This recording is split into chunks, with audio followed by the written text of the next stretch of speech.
So ito mga kababayan, ito po ngayon ang ating pag-uusapan patungkol dito sa si Pebbles daw ay ipapatumba ni Tebes.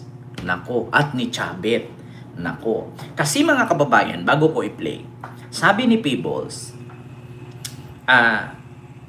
pinagplanuhan daw siya na ipapatay ni Chabet together with Tebes kapag bumisita siya kay Ramil Madriaga sa BGMP.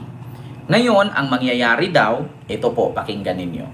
Nag-message sa akin si Charlie na wag daw akong dadalaw kay Caramel.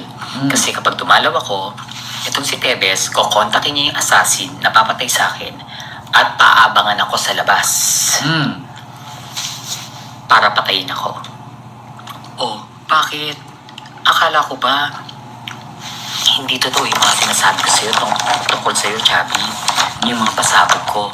So, ibig sabihin, totoo yung mga pasabog ko. Nag-message sa akin. Okay na po ba tayo? Ayan, i-check ko nga kung okay na tayo. Ayan, mga kababayan. Okay na po ba? Ayan, okay na ba? Ayan, okay na. So ngayon mga kababayan, so yun ang nangyari, no? Patungkol dito kay Pebbles. So hindi na po tayo magtaka kung sakali man may mga ganyang threat, no? May mga ganyang pangyayari. 'Di ba? Yung mga ganyan. So ulitin ko po ha mga kababayan kasi nga naputol tayo, baka kasi Nag-message sa akin si Charlie na wag daw akong dadalaw kay Caramel. Kasi kapag dumalaw ako, itong si Tebes, kukontakin niya yung assassin na papatay sa akin at paabangan ako sa labas para patayin ako. Oh, bakit? Akala ko ba hindi totoo yung mga sinasabi ko sa'yo tungkol sa'yo, Chubby? Yung mga pasabog ko. So, ibig sabihin, totoo yung mga pasabog ko. Ganun pala yun, mga kababayan. 'Di ba? Pag may nangyari kay Pebbles, alam na kung sino ang may gawa sa kanya, 'di ba? December 1981. Oo. 'Di ba? Diyos ko. Actually, mga kababayan, medyo mabigat-bigat din kasi talaga itong mga binibitawan ni Pebbles, 'di ba? Kasi kita nyo, ang dami niya kasi mga binulgar. Kaya dapat talaga ingat siya, doble ingat siya. Dapat nga dito kay Pebbles, mag-abroad siya lumabas siya sa ibang bansa siya Tapos, 'di ba? Hangga't siya, no? Kaya naman niya siguro, no, mga kababayan. Habang nagtatrabaho siya doon, tapos magko-content siya, 'di ba? Marami namang pwedeng papasukan, 'di ba?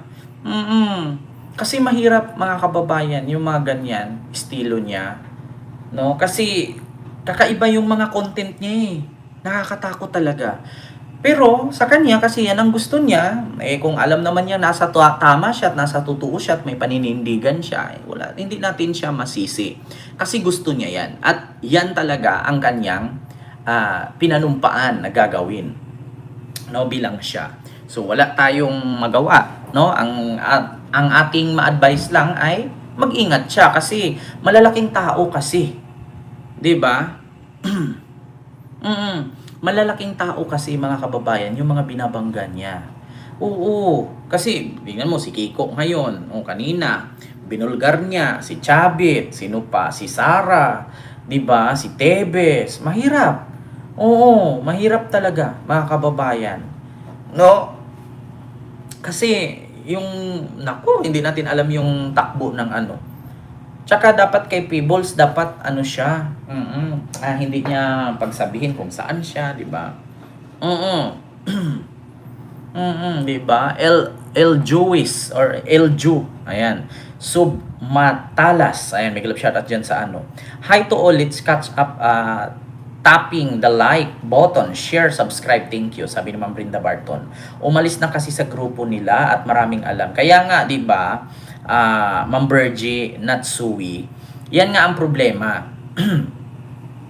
Yan ang problema mga kababayan. Kaya nga sabi ko sa inyo, much better na magkaroon ka ng kaibigan na kaaway mo noon.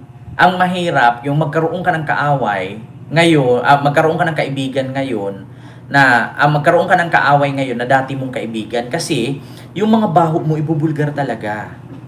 Oo. Naku mga kababayan, much better magkaroon ka ng kaibigan na dati mong kaaway. Kasi bakit? Walang sikretong malaman yan.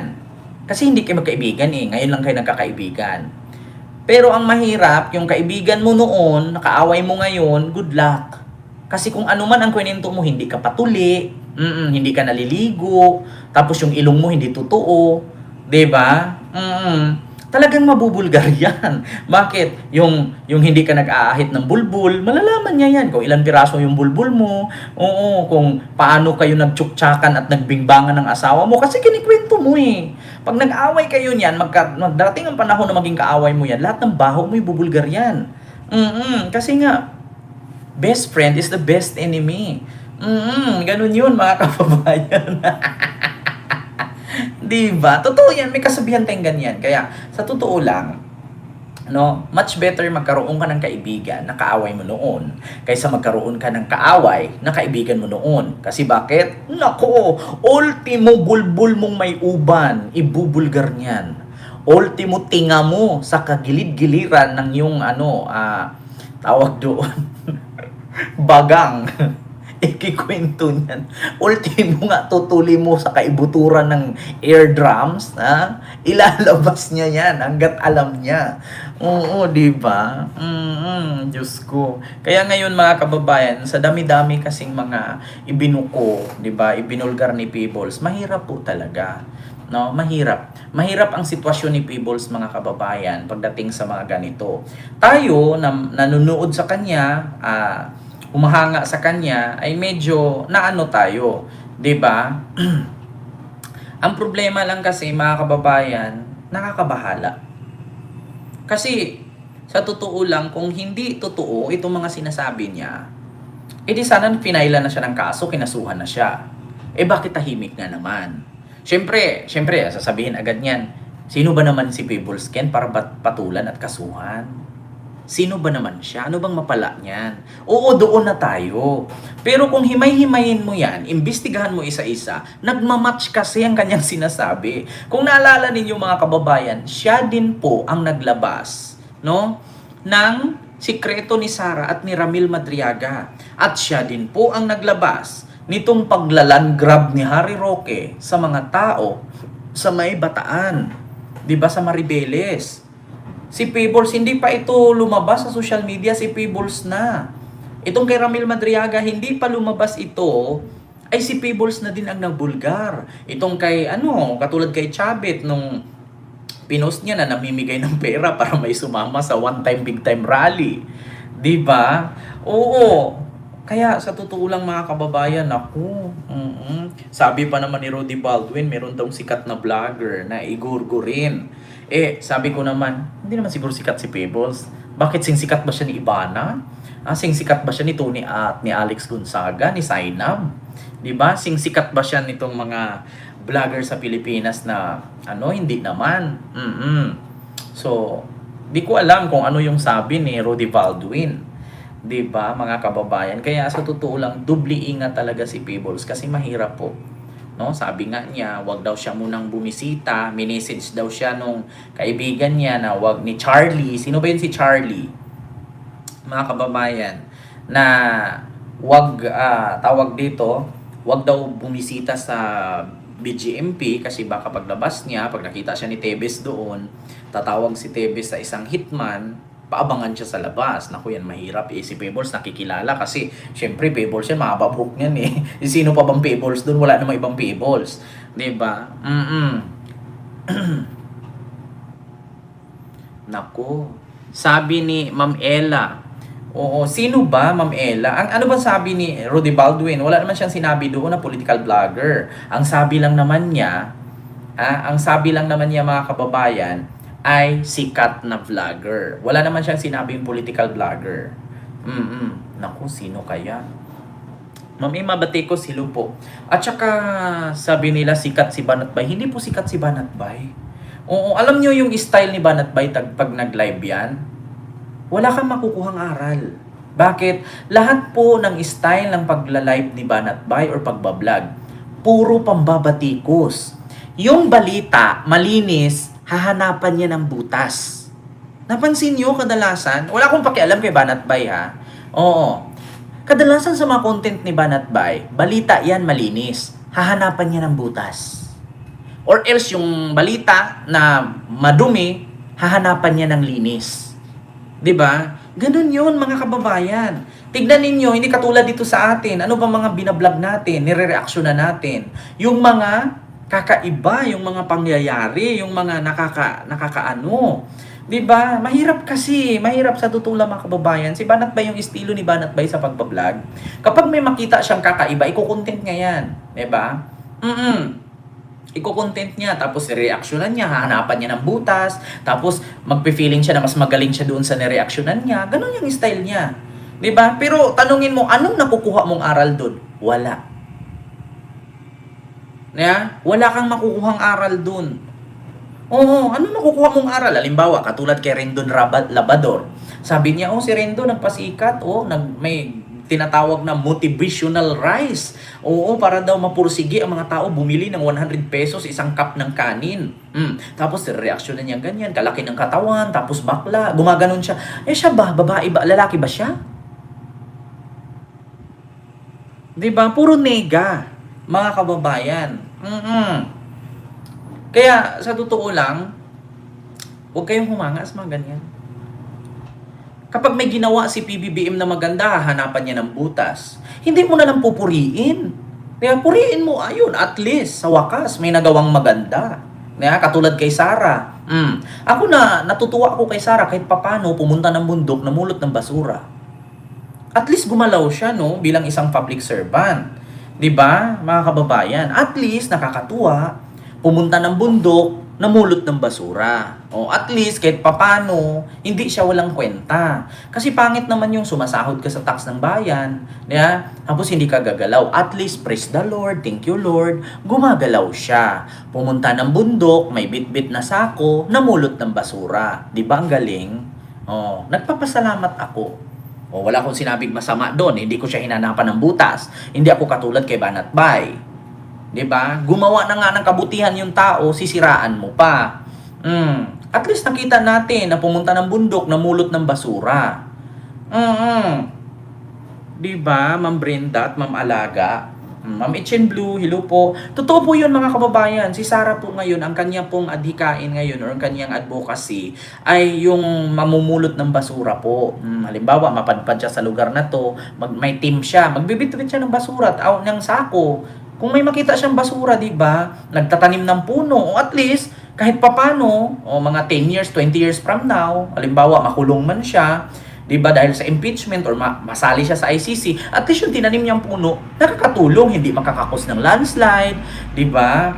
Pag may bagyong pumasok, doon muna sa puno dadaan bago tatama sa bahay.